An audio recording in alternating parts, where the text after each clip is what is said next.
I think that's the way grief changes. Is you at a certain point you stop grieving what you had with that person, and you start grieving what you could have had with that person. Hello, my little bear cubs, and welcome back to another episode of Secondhand Therapy. We need to remind you that we are not therapists. We are not experts. This is not a substitute for therapy, and this is not professional advice in any way. Thanks for watching on YouTube. We appreciate you being here. Subscribe to the channel. Give us a like, share it, do all the YouTube stuff. It really helps out the channel. We're trying to grow, you know. We appreciate it. You're going to hear some ads, but we'll give you a little right now. Join us on Patreon. You get episodes early. You get ad-free episodes. There's a bunch of bonus stuff if you're itching for more. We also have merch available. Secondhandtherapypod.com. Both great ways to support the pod. Thank you for being here. Like, subscribe, share. Thank you. Hello, my little bear cubs, and welcome back. Secondhand Therapy.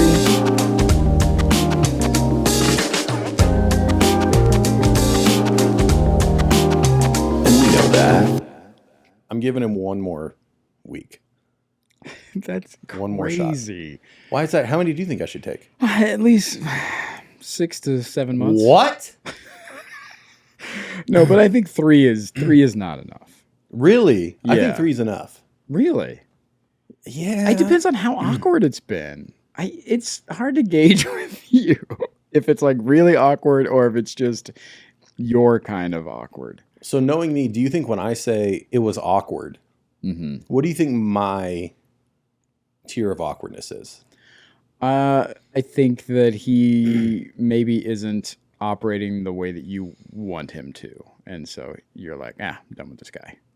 So what I said was, knowing me, if I say something's awkward, Yeah. do you think you would find it awkward or not so much? No, not so much. I would be like, this is how it goes. Because there's been scenarios where I've been like, that's how it goes. And you're like, that doesn't make any sense. It needs to be that. And I'm like, yeah, but that's not how it goes. It goes like this. And so I'm very curious to see if he's just regular dude therapist or if it really is something's not clicking. Can I tell you what the last 10 minutes of our session was? Yes. I was asking him for restaurant recommendations in Las Vegas. Okay. Okay, that's how little we had to discuss. How did it get there? Well, there was a lull. There was a lull. And he had his laptop and there was a Nevada sticker. And I was like, oh, are you from here? And he's like, no, I'm originally from Hawaii. And I was like, oh, yeah, which island? Da, da, da. And I was talking like, oh, yeah, it seems to be like there's a big islander population here. And he was like, yeah, it's pretty formally known as the 9th island. There's a lot of Hawaiians here. And I was like, oh, okay. I was like, yeah, I went to Zippy's the other day. Are you serious? And I was like, do you have any good Thai food recommendations? And then we were just talking about restaurants. So I was like, he's been here since he was 10. Yeah. He's going to know good Asian food. Let me ask. So did you enjoy that or not? No. Okay. I like that I got some good recs. Yeah. Let me also be clear. I started that with 10 minutes left. We did that for 5 minutes. And then I looked at my watch and I was like, well, we got another 5. I think we should just call it, huh? And he said, if that's what you want. And I said, yeah, I think that's enough. Huh. Yeah. So what was the other part of, did you actually do therapy or what happened? Well, it started unexpectedly because I was in the waiting room, as one is. And, well, they have music on, don't they? Now, you remember that film, A Star is Born? Yeah. With Bradley Cooper and Lady Gaga? Yeah. Yeah. Now, many people in my life told me, because when that movie was like out, like at the peak, I was in the midst of grieving my dead partner. So everybody was like, hey, don't watch that movie. And I was like, yep, for sure. And then I watched it one day. Okay. In the waiting room, the song that that is like the end montage, I'll always remember us this way, came on, and I like heard that song. I heard it like starting up, and I felt like anxiety in my chest, and I was like, what is this? And I was like, what song is this? Like, what am I about to hear? And then it started, and I was like, oh, and I recognized it. Oh. And it took me back to the first time I watched that movie. Damn. And I was in the waiting room like, am I going to have a panic attack because of Lady Gaga right now? Yeah. And I was just sitting there, and I was like, trying to breathe. And then he's like, hey, Louie. And I was like, oh, you got to be fucking kidding me, man. So I get up, I go back, and he's awkward. Yeah. He goes, before we start, is there anything you'd like to talk about today? And I was like, you know what? A couple minutes ago, I would have said no, but I'm having a thing. I'm having a thing right now. And I just told him, of course, he hasn't seen the movie because that would have been helpful. Would have been helpful? If he had the context. I don't think the movie has anything to do with it. I think the context is you saw this movie now. But if I had gone, hey, you know the movie A Star Is Born? He went, yeah. I don't have to explain why got it. Yeah. But yeah, so sitting in the waiting room and had this massive flood of anxiety. And then, yeah, just felt a very heavy weight in my chest for the next 15, 20 minutes. And it was a just one of those weird times where old things feel new and they feel fresh. Yeah. And a weird reminder of how music can just like transport you to a different time. So that's how therapy started. Was he at least, like, how did that go once you brought it up? Was he helpful with unpacking that, or what happened? Like, what was the play-by-play like? I just told him, I was like, hey, this song came on. Kind of took me back to grieving. This is our second session. Yeah, that's what this like is he so wild, barely even knows. Yeah. He knows I had 3 traumas. I was like, oh, well, my girlfriend died, and then I was in a house fire, and then I was in a car wreck that should have killed me. And he went, oh, cool. And I said, we can't both be autistic. So that's all he knows about it. Oh, cool. He literally was like, oh, cool. And I was like, hey. Wow. I get it's just vernacular, but maybe just, wow. Yeah. Anyway. So, yeah, I just told him, I was like, yeah, it just took me back to this time where my entire existence was grief. Yeah. And seeing this movie and having run from it. I don't think I saw that movie for 2 years after it came out, probably. Like, I had been running from that movie. And I finally watched it, and it, like, I don't know. And it's also one of those weird things about art is, like, that movie really helped me feel seen, relatable in a way. And that kind of just happens with art, whatever you're going through. Yeah. I think you kind of unintentionally or maybe intentionally seek out art that mirrors what you're going through. So you feel like, somebody else might know what you're feeling. Yeah. When Mom died, I thought this would be a perfect time to start. When did that happen? I'm just kidding. Did you want to be a dick? I'm uncomfortable. I know. You never told me that. I thought that would be a perfect time for me to start watching 6 Feet Under on HBO. For the first time? For the first time. Holy shit. Yeah. How'd that go? Hey, don't do that. Mm-hmm. A movie all about dead people and preparing dead people and Yeah. grieving. And I was just like, I just binge watched it. I just remember just getting high and watching that non-stop. I mean, Ouchie. there's 6 or 7 seasons of it. Yeah. Yeah. What else did you run from? Or what else, what other things were... You don't run from it. You wallow in it. Yeah, you say wallow. I say I say embrace. Okay. For me, it helps me process. For me, it feels more like processing than wallowing, because I could be wrong because I was never taught how to process. So maybe I'm doing it wrong. Yeah. But yeah, for me, when it washes over, younger self would definitely just turn it off. Mm-hmm. That's not happening. Let's ignore it or whatever. And still, sometimes I might do that depending on the setting. But more than likely, if it washes over me, then I'm going to feel it, and I'm going to be in it for until it's gone. Which is, sometimes it's a few minutes, sometimes it's a few hours, and sometimes it might last a week, and I'm just kind of in it and going through it.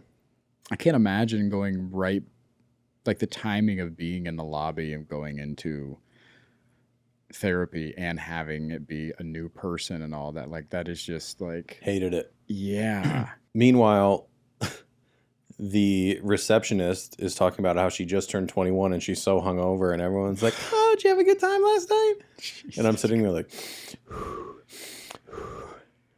yeah. That is the bizarre thing when those feelings take over, is just like life is still happening around you. yeah, it never will. It's not going to stop. Yeah. And you're stuck in that moment of like, like this overwhelming, like it's just washing over you. And you're like, fuck, fuck, fuck, fuck. And these people are just like, I'm thinking about having a fucking turkey sandwich. And you're like, yeah. oh, It's my kind God. of, let's take a little break. I got a thought for you when we get back. All right. All right. Hey, what are you doing here? You're about to hear some ads, and you don't want to do that, and we don't want to be doing ads, so go to Patreon. I fucking hate ads, man. Yeah, they're annoying, and they interrupt the show. So, do you want the show to be not interrupted? That'd be great. Head on over to Patreon. Check it out. There are uninterrupted, ad-free episodes. You get episodes early. You get merch discounts. There's all kinds of stuff going on over there. There's even a second podcast that's non-therapy. That's, way more fun. It's happening right now without you. We are so much funnier when we're not talking about our feelings. Oh my God. We're always talking about Blake Lively's voice making my balls itch last week. That's very We true. were talking about a penguin documentary. That's true. You're missing out on so much. Head on over to Patreon. Until then, thanks for listening. Thanks, guys. And the reality that when you're grieving, anything horrific happens in your life, like the world is going to keep going. Yeah. The world keeps going. Time keeps going. Everything around you is going to keep going. And it's kind of it's a bit of a mind fuck, because in those moments, as it, like, for you, the one hurting, it's like it feels so personal that everything is still going, and it feels like such a targeted attack. But if you look at it, if you can step outside of yourself and even look at it from the person, we're talking about grief, the person who passed away, it's kind of a beautiful thing that even that person that died, they know, like, this is all going to keep going without me. And it's kind of a beautiful thing that, like, none of this is about one person. It's not about me. It's not about you. It's not about your mom, my mom.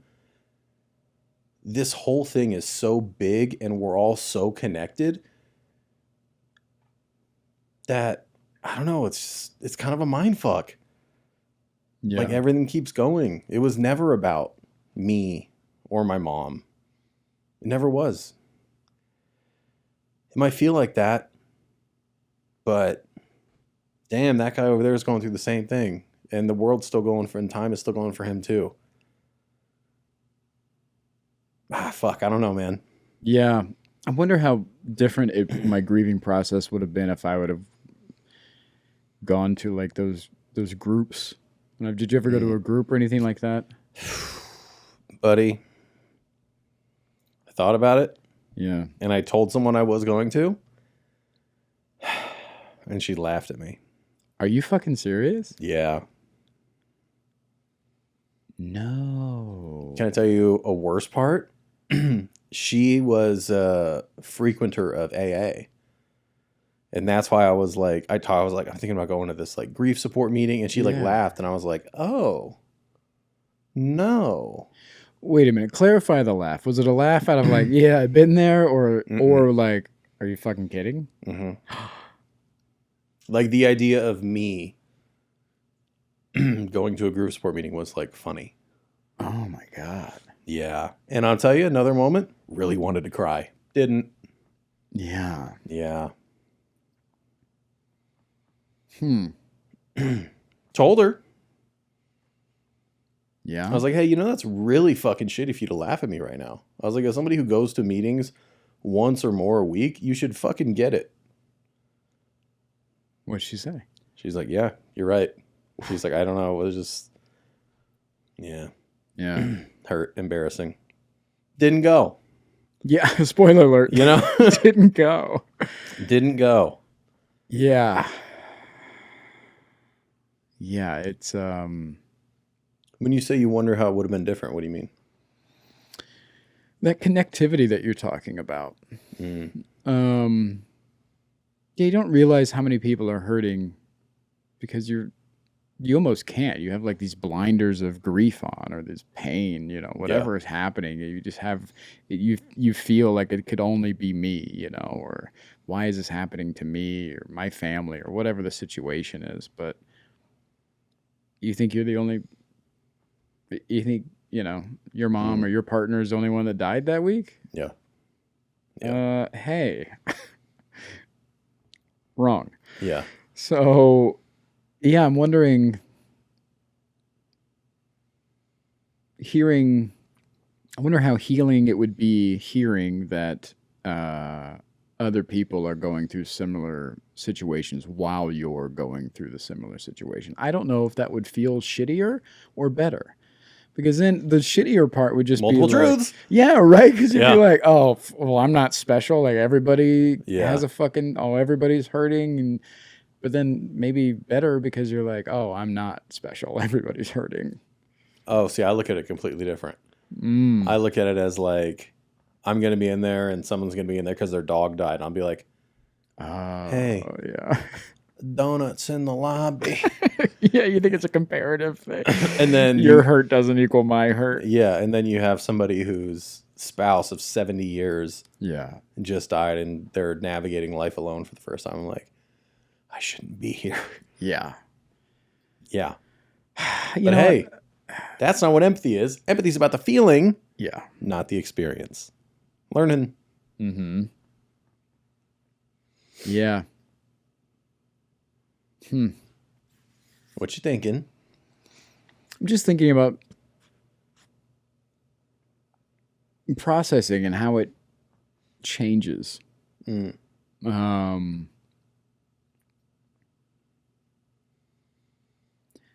feel like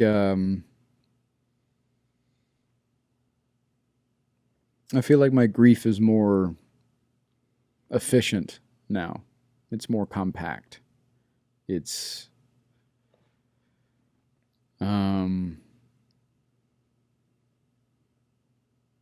it's still there, obviously, but it's less tidal waves and more just kind of like I can at least wade in it. You know what I mean? Like, it's not knocking me over, and I'm fucking. Even when holidays come around and birthdays and things like that, it's not as big. Yeah. Weird how time does that. Yeah. Because at the beginning, time's your fucking worst enemy. Oh my God, dude. And then now looking back, it's such a strong ally. Like it really is very healing. Yeah. Multiple truths. Multiple fucking truths, dude. Hate them. So how do you process when those things, like going back to being in the lobby and something triggers that and it begins to wash over you? Have you learned a better way of how to manage or how to calm those? Like, does it still feel as intense or as before? Yeah, it does. It still feels very intense. But one of the things that happens through any type of healing, I think, especially grief, is you really build up a resilience. And I think that's one of the important things that I have prioritized in therapy is understanding that it's okay to be uncomfortable, because in that discomfort, you're building resilience. Because the next time it's uncomfortable, you already know you got through it. You already know how to handle it a little bit better. And I think that's one of the things you and I kind of butt heads on sometimes is, I kind of am hard on you because you're so resistant to discomfort. Mm-hmm. And yeah, that's why sometimes I just want to yell at you. I'm like, it's going to be easier next time. You got to do it this time. Yeah. But yeah, it's, even when you don't think you are, you're building resistance, especially during grief. What else are you going to do? Yeah. I mean, that's,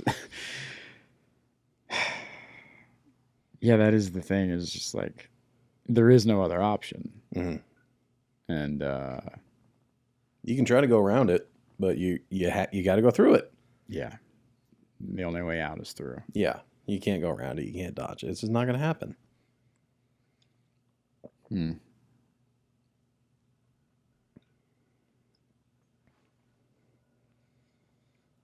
Where'd you go?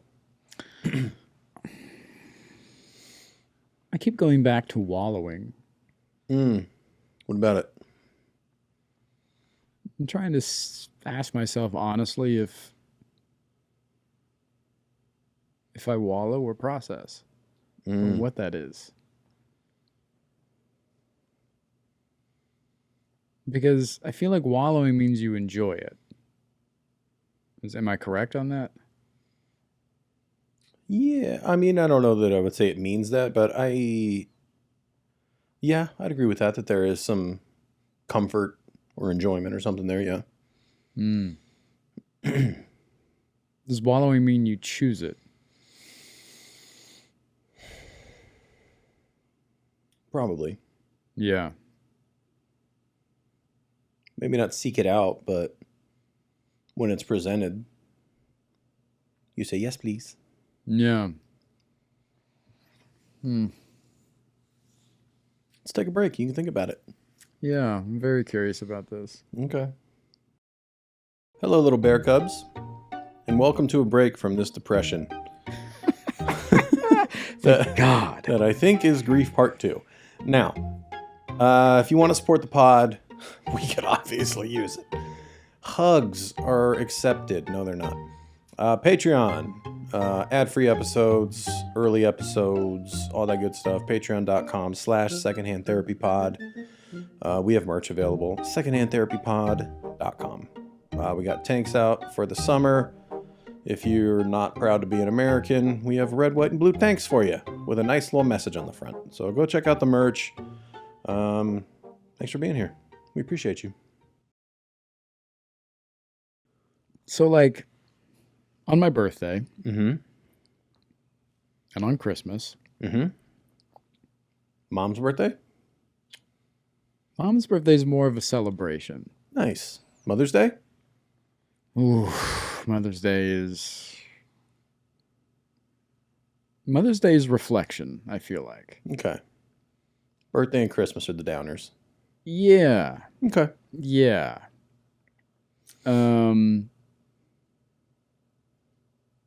Christmas, I will look at old home movies Mm-hmm. and I will listen to voicemails from my mother and grandmother. Why? What's the intent or hope or desire or driving factor? That's what I'm trying to figure out, if it is choosing to wallow or not.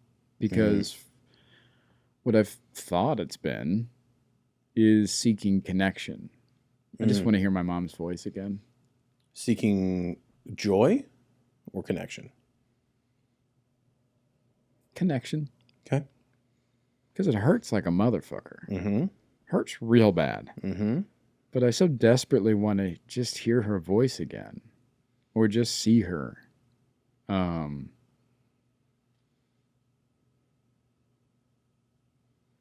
birthday is never video. Birthday is always audio. Birthday is just listening to voicemails from my mother and my grandmother. Why the difference for the days?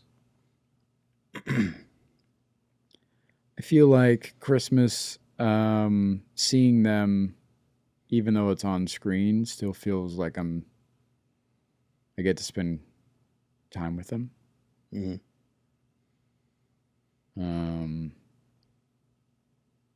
Birthday is just more. Sometimes New Year's too. My mother would stay up because we were in different time zones. So my mother and grandmother would stay up and call me every New Year's. Of course.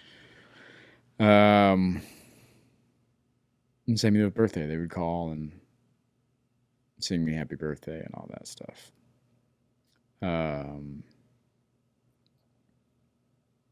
But I was always come home for Christmas, so I was always spending it with them, and so it's my way of still being able to spend it with them. Mm. And then Mom's birthday, like I said, is more of a celebration. So I usually do something for her or in the honor of her. Like you and I made pineapple upside down cake a couple of years ago because that was Mom's favorite cake.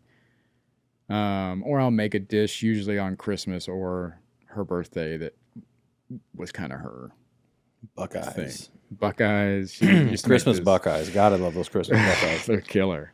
She made like this cheese ball. I made a cheese ball one year, and yeah. So that stuff's for connection, but I always it fucks me up. Yeah. It's almost like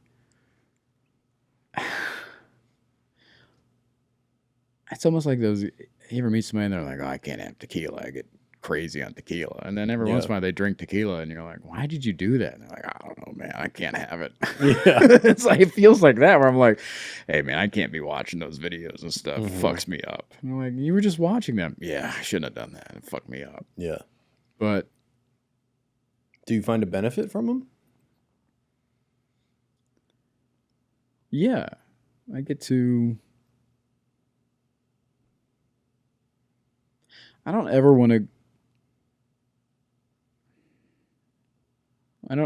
forget what my mother's voice sounded like. Mm-hmm.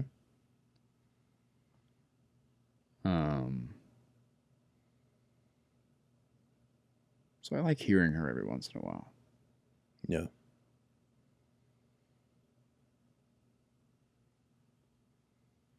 Do you ever go through old pictures or anything like that, or do you messages or anything? Mm-mm. I don't have them on my phone. Yeah, I don't have anything on my phone anymore. It's all stored. Yeah, I have a folder on a hard drive somewhere, and then I have like a shoebox in my closet with like physical pictures, and Yeah.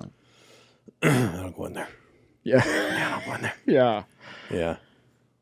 Interesting. No good's gonna come of that. You know? Yeah. How about the years that were like right after? Were there any like maybe her birthday or something like that that you were like, all right, let's. Yeah. Yeah. Yeah. Weekdays, weekends. Yeah, just the days usually. Yeah. Yeah. But I think for me, I just got honest with myself that it wasn't helpful. Yeah. It didn't bring joy. It brought longing and sadness and anger. Hmm. Yeah. It still brings me joy. Yeah. And again, I think it goes back to that idea of like, well, it's my only option. Mm-hmm. If I want to hear her voice, or if I want to spend any time with her, like it has to be that. Now, there's other ways that I do that. Sometimes I'll talk to her on a hike or something, or her photo's up in the kitchen, and I'll talk to her or grandma every once in a while. But like to actually hear her or see her, that's all I got. Mm-hmm. So it's gonna hurt. Mm-hmm. But I have something very upsetting to say to you. okay, I don't know if I want to. you're gonna be like, throw away everything. No. Yeah.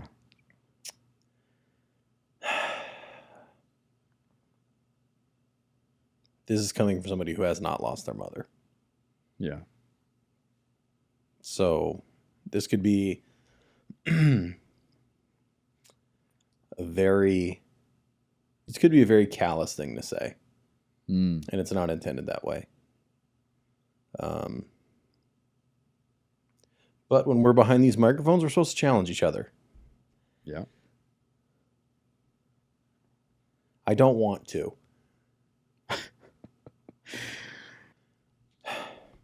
Well, this is what made me think of it. You said if you want to spend time with her, Yeah. this is your go-to. Do you think you've let her go yet? Oh no. Mm. No. You know you have to, right? I can't. Why? Let her go how? Let me clarify. What do you mean by let her go? Realize that she's gone? Accept that she's gone. Oh, I've accepted that she's gone. Yeah, I've done that. Yeah. It just... I don't mean forget. That's not what I'm saying. No. I've accepted that she's gone. Mm-hmm.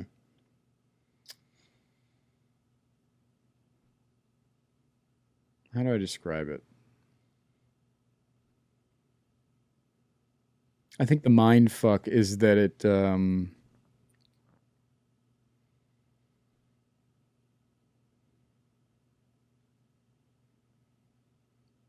the reminders that she's gone. That's what fucks me up. What are those? I'll have a dream, and we've talked about that a little bit, where I'll have a dream and it feels very real, and she's there, and in the dream I realize that this is a dream and that she's dead. Mm-hmm. And then I break down in the dream, which then wakes me up, which then I have to be like, hey, you're fine. And then I have to retell myself, oh, so mom is dead, but you're fine. Mm-hmm. And then I have that kind of realization again or that reminder again about being like, yeah, she's gone. Mm-hmm.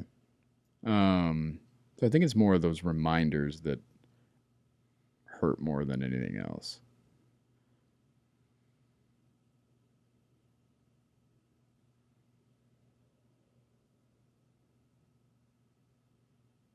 I think that's the way grief changes, is you, at a certain point, you stop grieving what you had with that person and you start grieving what you could have had with that person. And that's where it's flipped for me, is I have accepted that she's gone, but with that comes the grief of the knowledge that she's gone and that I'll never experience any new memories with her. I'll never be able to share anything with her again, and like all of those things. So a life that could have been instead of a life that was. Hmm.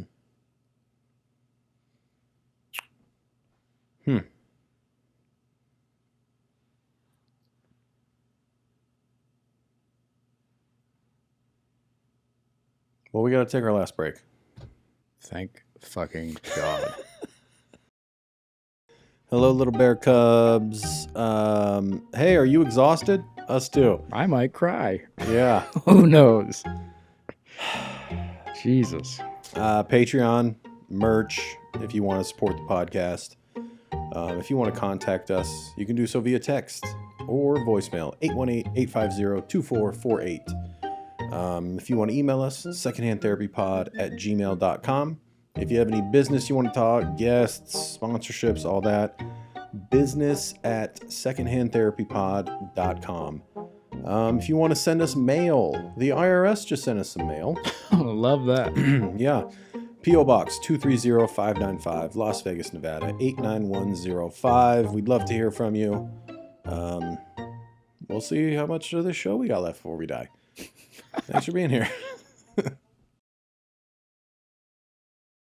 It's also a weird thing to think about, like,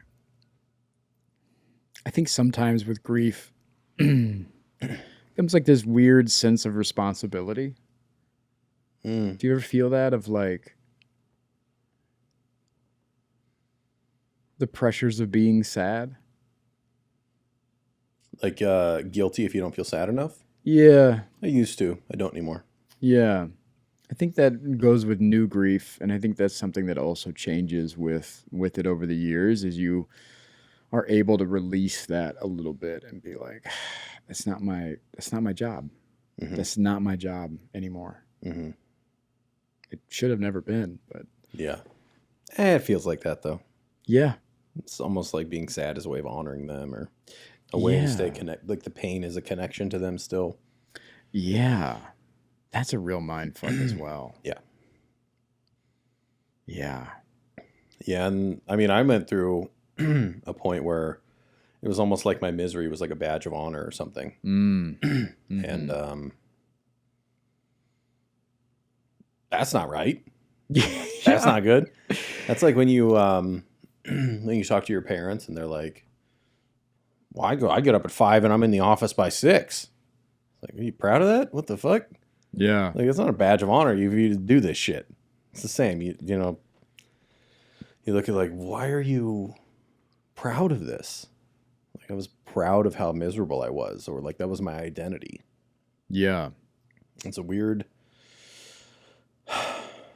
thing to be going through, though. You know. Yeah, I mean, that's what I'm kind of dealing with too recently, with this switch of being happier in my life and everything. I've just been branded so hard as like just the sad fucking grieving guy. Say self-branded. Yeah, yeah, absolutely. Mm-hmm. But it was the expression, and that, I think that's the mind fuck, was like the expression of that grief. I wasn't actively choosing that. It was just what was coming out of me. Mm-hmm. And so, like, I couldn't write happy jokes. I didn't give a fuck about, Yeah. you know, like, isn't it weird when you go to the movie theater? Hey. And there's a guy with a gun. Yeah. It's like, everybody's dead. Let's talk about it. Yeah. And it was all like it just consumed me, and it would just pour out of me.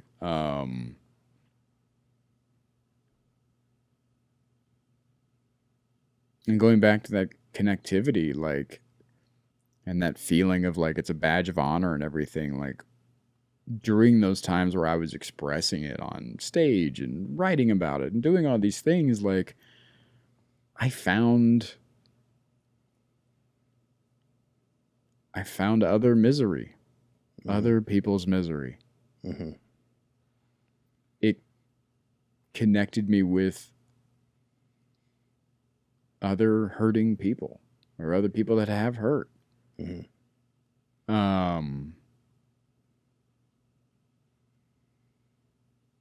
And so you almost find not only identity in it, but community in it. Well, earlier you had said that you wondered if those meetings would help for the community. Did you find value in the community you found by sharing? Or did I feel like more responsibility? I think it was just more responsibility. I think what it became was,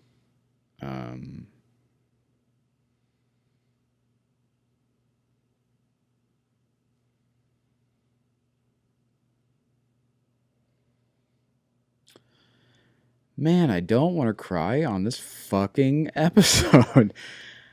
I think I'm going to say this fast so I don't cry.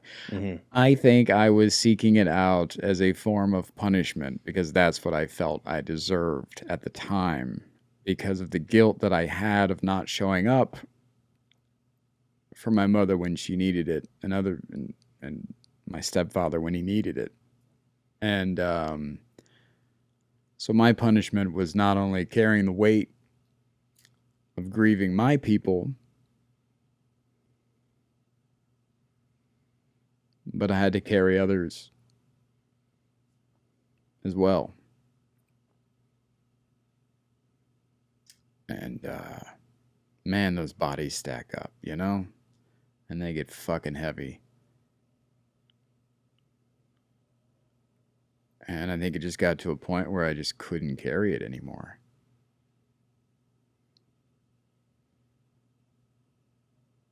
And then what happened? And then I think I just stopped expressing it. I was so exhausted from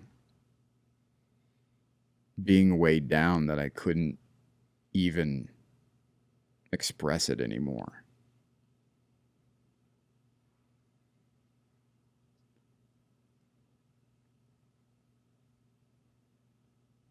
Do you feel like that's where healing for you stalled, or is that when it really began?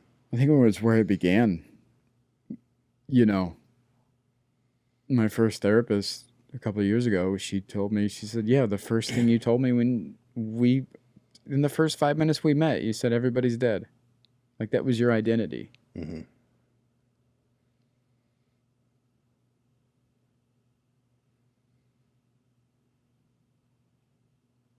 Yeah, guilt was just seeping out of every fucking pore of me.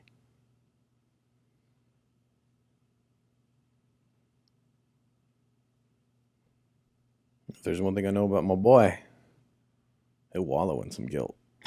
Oh, buddy. Yeah.